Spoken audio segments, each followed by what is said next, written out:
السلام علیکم ورحمۃ اللہ وبرکاتہ. یار لوگوں سے کیسے اپنا ولاگ شروع کروں یا کیا کہوں، کچھ سمجھ میں نہیں آ رہا.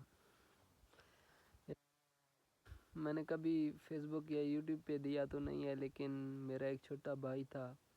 2 بھائی ہیں، لیکن سب سے جو چھوٹا تھا اس کے پیچھے ریڑھ کی ہڈی پہ ایک دانہ تھا.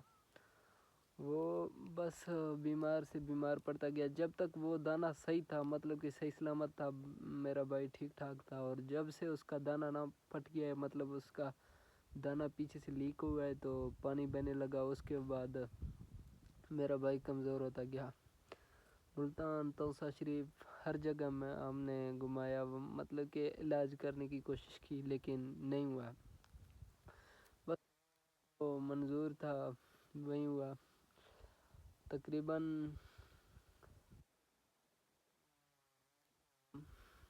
8:30 بجے تھے یا 8 بجے تھے. میرے بھائی کو سانس لینے میں مشکل پیدا ہونے لگی،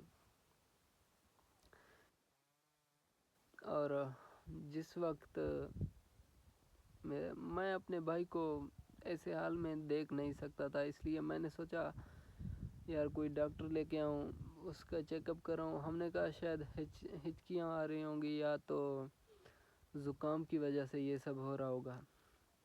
لیکن میں نے ماموں کو بلایا تھا گھر میں، چاچو کو بلایا تھا. ابو تو پہلے تھے، لیکن ماموں اور چاچو کو پتہ چل گیا کہ یہ بھائی کا آخری وقت ہے، وہ اس دنیا کو چھوڑنے والا ہے. لیکن پھر بھی نہ بھائی تھا، بھائی کا دل نہیں مانتا تھا. میں ڈاکٹر کو لینے گیا. ڈاکٹر میں لے کے آیا گھر، تو گھر سے باہر ابو آیا کہ بولا آپ کا بھائی صحیح ہے، اور جاؤ ڈاکٹر کو واپس پہنچاؤ اور واپس آ جاؤ. بھائی نے دودھ پیے ہیں، بس ٹھیک ٹھاک ہے الحمدللہ. وہ ابھی بالکل صحیح ہے. میں نے سوچا کہ واقعی میرا بھائی صحیح ہوگا. میں گیا تھا ڈاکٹر کو گھر پہنچایا. پھر سے جب واپس آیا تو اللہ کی قسم آپ کا دل نہیں ماننے گا، میں اللہ کو پکارتا گیا کہ اے اللہ، تیرے نام پہ قربانی کروں گا اور میرا بھائی صحیح سلامت ہوا. مجھے نہیں پتہ تھا کہ میں گھر جاؤں گا تو وہ کفن کے ساتھ لپیٹا ہوا ملے گا یا اس کی جسم سے روح نکلی ہوگی. میں ایسی اللہ کو دعائیں مانگ رہا ہوں، اللہ سے کہہ رہا ہوں کہ میرے بھائی کو بچا لو، میرے بھائی کو ٹھیک کرو، یا شکر کر رہا ہوں کہ شکر ہے میرا بھائی ٹھیک ہے. جب واپس گیا تو بس سب کچھ تو میرے سامنے ہی تھا. اس ویڈیو کو بنانے کا مقصد یہ ہے کہ میرے بھائی کے لیے دعا کرو کہ اللہ پاک اس کو اس جہاں میں بھی آزاد کرے. وہ پھول جیسا معصوم بچہ 5-6 مہینہ عمر رہے نا. میں فوٹو بھی لگا دوں گا انشاءاللہ ویڈیو پہ. گناہ تو اس کے نہیں ہوں گے، وہ پھول کی کیا گناہ ہوگی یار. بس دعا کریں میرے بھائی کے لیے، اللہ اس کے اور بھی درجات بلند کریں.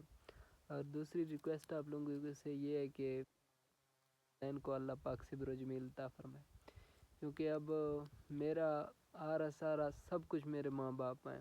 کیونکہ میں اپنے ماں باپ کے بغیر جی نہیں سکتا. مجھے وہ جان سے بڑھ کے ہیں. اگر اللہ نہ کرے ان کو کچھ ہوا نا، بس جو زندگی ہے میری تباہ ہو جائے گی سمجھو. اس کے بعد نہ میرا زندگی رہے گی، نہ کچھ بھی نہیں آ رہا. کیونکہ ماں باپ کے بہت بڑے سائے ہیں. آپ یہ درخت دیکھ لینا جس کے سائے پہ میں بیٹھ کے آج ویڈیو بنا رہا ہوں، ایسے ہی ماں باپ کا سایہ ہے. ایسا ایک اس درخت کی مانند امی ابو ہے، اور جب تک یہ درخت ہیں تب تک میں سائے میں ہوں نا. جب یہ درخت نہیں رہیں گے تو کیسے رہوں گا. باقی اللہ نے